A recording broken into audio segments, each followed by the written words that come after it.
एक छोटे से गांव में एक माँ रहती थी। उसका नाम लोगों ने प्यार से राधा माँ रख दिया था, क्योंकि उसके जीवन की हर सांस राधे कृष्ण के नाम में ही बसती थी।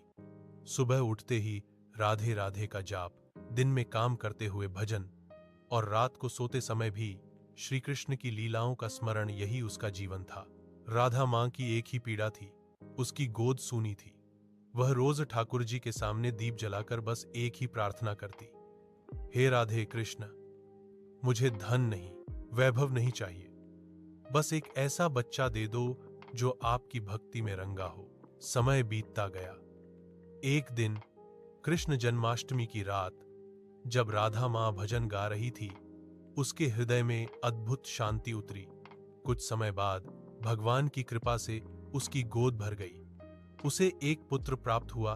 तेजस्वी आंखें, शांत मुस्कान और चेहरे पर अजीब सी दिव्यता। मां ने उसका नाम रखा मोहन। मोहन बचपन से ही अलग था। खिलौनों से ज्यादा उसे माला, घंटी और भजन अच्छे लगते। जब मां भजन गाती, वह ताली बजाकर मुस्कुराता। राधा मां उसे गोद में लेकर रोज लोरी नहीं, भजन गाकर सुलाती। राधे कृष्णा, राधे कृष्णा। मां का प्रेम और भक्ति बच्चे के मन में गहराई तक बसती चली गई। समय बीतता गया। एक दिन मोहन ने बहुत शांत स्वर में मां से कहा, मां, मुझे साधु बनना है, मुझे भगवान के रास्ते पर चलना है।